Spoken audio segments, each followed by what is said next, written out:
Welcome to civil classes. मैं रवि कुमार। तो आज आप लोगों के लिए लेकर आए हैं सबसे इम्पोर्टेंट एंड इंटरेस्टिंग टॉपिक, भारतीय तिरंगे का इतिहास। क्या है भारतीय तिरंगे का इतिहास?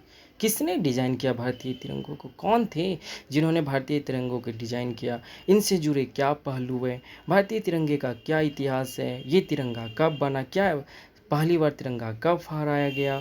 तो इनसे जुड़े क्या लॉजिक है, क्या अवधारणा है, क्या कहानी है, क्या फैक्ट्स है? आज हम ये सभी पहलुओं पे बात करने वाले हैं। तो शुरू करते हैं भारतीय तिरंगे का इतिहास। सबसे पहले मैं आपको बताऊं, दुनिया के हर स्वतंत्र राष्ट्र का अपना झंडा है। यह एक स्वतंत्र देश का प्रतीक होता है। भारत के राष्ट्रीय ध्वज को उसके वर्तमान स्वरूप में 22 जुलाई 1947 को हुई संविधान सभा की बैठक के दौरान अपनाया गया था। भारत का राष्ट्रीय ध्वज एक क्षैतिज तिरंगा है जो सबसे ऊपर गहरे केसरिया, बीच में सफ़ेद और सबसे नीचे गहरे हरे रंग का समान अनुपात में। अगर मैं बात करूं भारतीय तिरंगा की, तो आपको सबसे ऊपर में आपको क्या दिखेंगे? तो केसरिया पट्टी दिखेगा। अगर मैं बीच में बात करूं तो आपको सफ़ेद रंग के दिखेंगे, और अगर मैं नीचे बात करूं तो हरे रंग का समान अनुपात में आपको ये पट्टी दिखेगा। सफ़ेद पट्टी के केंद्र में गहरे नीले रंग का पहिया होता है जो चक्र का प्रतिनिधित्व करता है। अगर मैं भारतीय तिरंगा की बात करूं तो अगर आप इसमें देख रहे होंगे, जो सफ़ेद पट्टी है इसमें गहरे हरे रंग का, नीले रंग का आपको चक्र दिख रहा होगा। ध्वज की लंबाई चौड़ाई का अनुपात 3:2 होता है। अगर मैं ध्वज की लंबाई और चौड़ाई की बात करूँ तो इनका 3:2 होता है। भारत में तिरंगे का अर्थ भारतीय राष्ट्रीय ध्वज है। अगर कहीं पे लोग ये जिक्र कर रहा हो तिरंगा, तो इसका मतलब होता है भारतीय राष्ट्रीय ध्वज। चलिए, अगर मैं यहाँ पे बात करूँ कि आखिर ये जो अशोक चक्र है, ये जो आप चक्र देख रहे हो, इसका क्या इंपॉर्टेंट है? इसके इंपॉर्टेंट मैं कुछ देर बाद बात करूँगा, लेकिन ये चक्र है कहाँ से, और इस चक्र जनरली क्या चीज़ को इंडिकेट करता है और क्या चीज़ से जुड़ा हुआ है? यह चक्र अशोक की राजधानी के सारनाथ के शेर के स्तंभ पर बना हुआ है। इसका व्यास लगभग सफ़ेद पट्टी की चौड़ाई के बराबर होता है और इसमें 24 तिलियाँ होती है। तो इस बात को याद रखेंगे, जो भारतीय तिरंगा इसमें 3 कलर के होते हैं और ये सभी 3 कलर एक समान अनुपात में होंगे। दूसरी बात, इसके लंबाई चौड़ाई का जो अनुपात होगा ये 3:2 होंगे। और इसमें जो चक्र है वो अशोक के सारनाथ के जो शेर के स्तंभ पर बना हुआ जो चक्र है, इस चक्र को भारतीय तिरंगा में अपनाया गया, जिसमें 24 तिलिया है। ठीक है, तो मैं इसके सब पहलू पे मैं बात करूंगा। इससे पहले मैं बात करता हूँ, क्या भारतीय तिरंगा सच में पहले ऐसा ही था, या और भी कोई और भी किसी और दूसरे प्रकार के थे? तो क्या थे, नहीं थे, इसके क्या इतिहास है, इस पे हम बात करते हैं। तो शुरू करते हैं, evolutions of the try colour, तिरंगे का विकास। सबसे पहली बार तिरंगा कब फहराया गया और इसका विकास कब हुआ? तो भारतीय ध्वज कथित तौर पर 1904 और 1906 के बीच में स्वामी विवेकानंद की एक आयरिश सिस्टर निवेदिता द्वारा डिजाइन किया गया था। माना जाता है कि भारत का पहला राष्ट्रीय ध्वज 7 अगस्त 1906 को कोलकाता में पारसी बागान स्क्वायर पर फहराया गया था। तो अगर मैं बात करूँ कि जो भारत में जो तिरंगा की एक तरह से जो आप देखोगे यहाँ पे जो राष्ट्रीय ध्वज का जो विकास हुआ, तो इंडिया में बहुत सारे साम्राज्य आए, चाहे वो आपको मौर्य साम्राज्य हो, चाहे वो आपको जनरली गुप्ता एज हो, चाहे वो आपको मुग़ल एम्पायर हो, चाहे वो कोई भी ये साम्राज्य हो, लेकिन उस समय में आपको भारत का कोई एक राष्ट्रीय ध्वज नहीं थे, कोई एक पहचान नहीं था।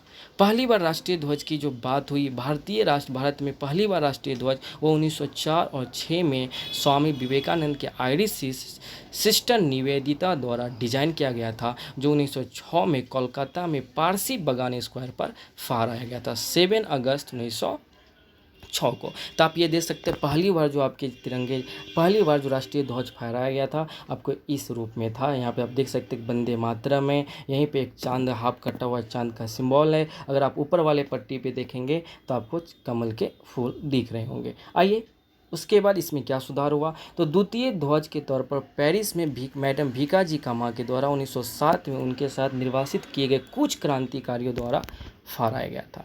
यह भी पहले ध्वज के समान था। इसमें आप देखेंगे, ये ध्वज देखो और ये ध्वज देखोगे तो दोनों एक समान दिख रहा है, इसमें ज़्यादा परिवर्तन आपको नहीं दिख रहे होंगे। तो यह भी पहले ध्वज के समान था, सिवाय इसके कि इसमें सबसे ऊपर की पट्टी पर केवल एक कमल था। आप यहाँ देखेंगे डिफरेंट बहुत सारे कमल है, लेकिन यहाँ पे बहुत कम एक ही कमल था, किंतु 7 तारे सप्तऋषि को दर्शाते हैं, और इसमें जनरली जो 7 तारे जो दिए गए वो सप्तऋषि को दर्शाता है। यह ध्वज बर्लिन में हुए समाजवादी सम्मेलन में प्रदर्शित किया था।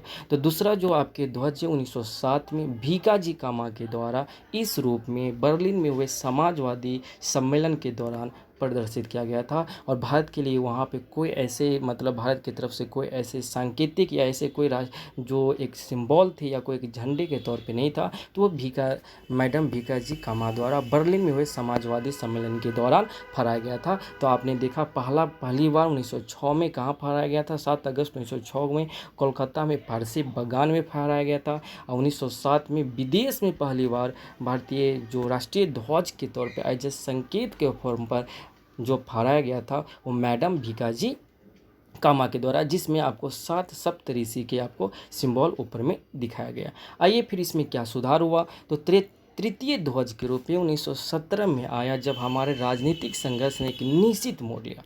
डॉक्टर एनी बेसेंट और लोकमान्य तिलक ने होम रूल मूवमेंट के दौरान इसे फहराया था। तो आप देखेंगे पहली बार ये इस प्रकार के राष्ट्रीय ध्वज के रूप में फहराया गया, दूसरी बार देखेंगे इसमें हल्का चेंजिंग करके फहराया गया, और तीसरी बार आप देखेंगे तो होम रूल मूवमेंट के समय डॉक्टर एनी बेसेंट और लोकमान्य तिलक द्वारा 1917 में यूनियन जैक के तौर पे भारतीय मतलब एक तरह से राष्ट्रीय ध्वज के रूप में इसे फहराया गया था। तो आप यहाँ पे देख सकते हैं कि इस ध्वज में 5 लाल और 4 हरी क्षैतिज पट्टियाँ एक के बाद एक और सप्तऋषि के अभिविन्यास में इस पर बने 7 सितारे थे। बाईं और ऊपरी किनारे पर यूनियन जैक था, जो आप यहाँ पे देख पा रहे होंगे, और एक कोने में सफ़ेद अर्ध चांद्र और सितारा भी है, जो आप यहाँ पे देख पा रहे हैं। तो 1917 में आपके जो तृतीय ध्वज के तौर पे यूनियन जैक को फहराया गया था। आइए देखते हैं चौथे फ्लैग के तौर पे क्या हुआ। तो अभी आप देखेंगे अखिल भारतीय कांग्रेस कमेटी के सत्र के दौरान अखिल भारतीय कांग्रेस कमेटी का एक सत्र हुआ, एक सेशन चल रहा था 1921 में विजयवाड़ा में, जो आपके विजयवाड़ा में वहाँ पे एक आंध्र प्रदेश के युवक ने एक झंडा बनाया और गांधी जी को दिया।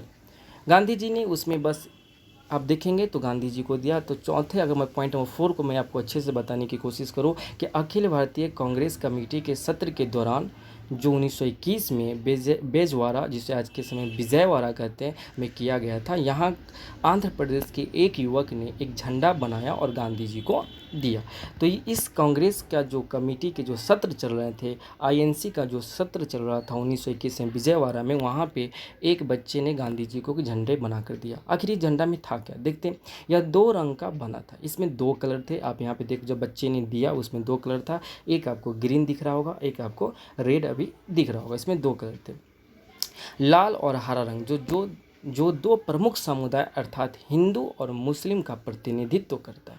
गांधी जी ने सुझाव दिया कि भारत के शेष समुदाय का प्रतिनिधित्व करने के लिए इसमें एक सफ़ेद पट्टी और राष्ट्र की प्रगति का संकेत देने के लिए एक चलता हुआ चरखा होना चाहिए। तो गांधी जी ने क्या कहा कि ये इसमें 2 कलर जो आपने दिए, एक ग्रीन और एक रेड, तो उसमें एक और कलर जिसमें आपको वाइट, जो ऊपर में आपको दिख नहीं रहा होगा, जो आपको वाइट देना है। और सबसे बड़ी बात यहाँ पे ये कहा गया कि इस वाइट कलर में आपको जनरली इस ध्वज में आपको चरखा का सिंबल देना है। तो वाइट जो कलर वो शेष बचे हुए समुदाय के एक शांति का प्रतीक होगा, वहीं पे चरखा एक प्रगति का प्रतीक होगा। तो कहने की लॉजिक, पहली बार 1921 में जो भारत के राष्ट्रीय ध्वज आया, इसमें आप देखेंगे तो आपको इसमें चरखा जोड़ा गया था। तो पहली बार आपके राष्ट्रीय ध्वज इस फॉर्म में थे, दूसरी बार आप देखेंगे इस फॉर्म में, तीसरी बार यूनियन जैक के तौर पर 1917 में होम रूल मूवमेंट के समय, और 1921 में पहली बार भारतीय राष्ट्रीय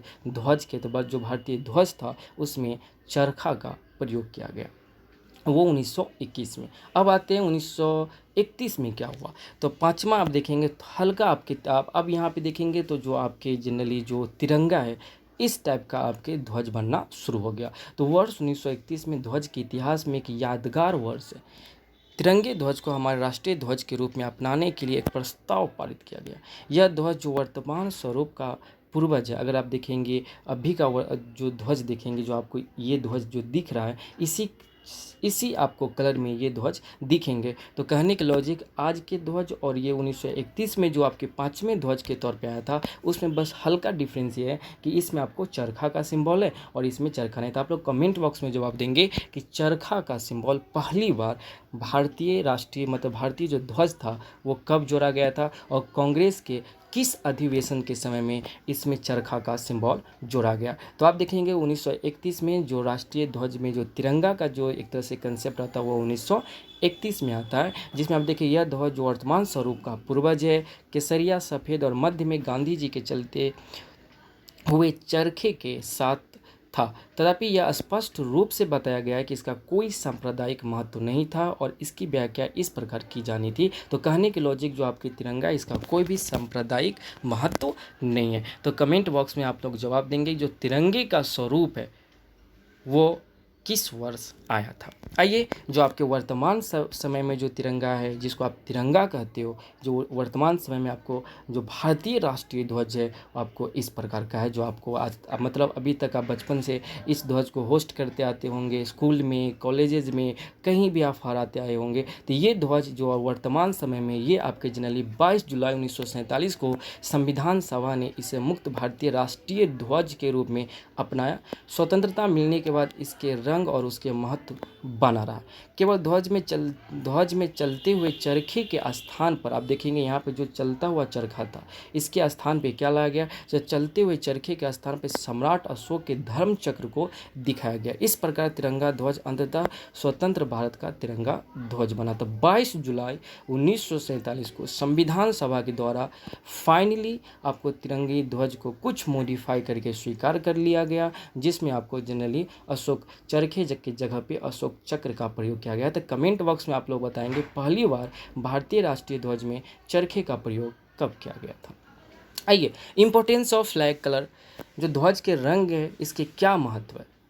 तो भारत के राष्ट्रीय ध्वज के ऊपरी पट्टी में केसरिया रंग है जो देश के शक्ति साहस को दर्शाता है। अगर मैं बात करूं जो आपके वाइट जो कलर है जो बीच में सफ़ेद पट्टी, ये क्या चीज़ को दर्शाता है। तो बीच में स्थित सफ़ेद पट्टी धर्म चक्र के साथ शांति और सत्य का प्रतीक है। अगर मैं बात करूं जो निचली पट्टी जो हरा रंग का वो किसके बारे में इसका क्या महत्व है। तो निचली हरी पट्टी उर्वरता वृद्धि और भूमि की पवित्रता को दर्शाती है। अगर मैं बात करूं भारतीय राष्ट्रीय जो ध्वज है इसमें जो ये चक्र है इसका क्या महत्व है। तो इस धर्म चक्र को विधि का चक्र कहते हैं, जो 3री शताब्दी ईसा पूर्व मौर्य सम्राट अशोक के द्वारा बनाए गए सारनाथ मंदिर से लिया गया है। इस चक्र को प्रदर्शित करने का आशय यह है कि जीवन गतिशील है। चक्र का मतलब क्या है, जीवन गतिशील है और रुकने का अर्थ मृत्यु है। तो कहने के लॉजिक आप ये पूरे कंसेप्ट को समझ गए होंगे कि अगर मैं केसरिया रंग की बात करूँ तो शक्ति और साहस का प्रतीक है। अगर मैं वाइट का बात करूँ तो शांति और सत्य का प्रतीक है। अगर मैं ये मतलब हरे कलर की बात करूँ तो ये वृद्धि या फिर उर्वरता या भूमि की पवित्रता का ये पवित्रता का प्रतीक है। अगर मैं बात करूँ जी ये अशोक चक्र ये जनरली आपको एक प्रकार की प्रगति, जीवन मतलब गतिशील है, मतलब ये प्रगति का एक सिंबल है। इसे रुकने का अर्थ होगा कि मतलब अर्थ है मृत्यु, तो इसीलिए इसमें ये दर्शाया गया था। आई थिंक आपको ये इंपॉर्टेंस ऑफ फ्लैग कलर ये आपको समझ में आ गया होगा। चलिए तिरंगे का डिज़ाइन पिंगली वेंकैया ने किया था। अगर मैं बात करूँ कि तिरंगे का डिज़ाइन किसने किया था तो पिंगली वेंकैया ने किया था। तिरंगे के डिज़ाइन करने वाले पिंगली वेंकैया ने आज़ादी से 3 दशक पहले इस पर काम शुरू किया था। तो आई थिंक आपको ये समझ में आ गया होगा। इससे जुड़े जितने भी कंसेप्ट होगा तिरंगा से जुड़े ये सभी कंसेप्ट आपको समझ में आ गया होगा क्या कि तिरंगा से जुड़े क्या इतिहास है नहीं है। तो आप लोग कमेंट बॉक्स में बताएंगे सबसे पहली बार तिरंगा कब फहराया गया था, सबसे पहली बार राष्ट्रीय ध्वज के एक ध्वज के रूप में भारत में ये जो आपके ध्वज का जो एक तरह से सांकेतिक फॉर्म की शुरुआत कब भारत के तौर पे फहराया गया। दूसरा कमेंट बॉक्स में ये जवाब देंगे कि पहली बार आपको चरखा को कब जोड़ा गया मतलब आपको राष्ट्रीय ध्वज में। और तीसरी क्वेश्चन का जवाब देंगे कि फाइनली जो आपके तिरंगा है वो भारतीय संविधान सभा के द्वारा कब एक्सेप्ट किया गया था। तो आई थिंक आप यहाँ पे देख पा रहे होंगे ये 6 जो आपके तिरंगे में जो आपके राष्ट्रीय ध्वज में जो सुधार आया था तो कब कब क्या क्या हुआ आपको यहाँ पे दिख रहा होगा। तो आज के लिए यहीं तक, all the best, good day.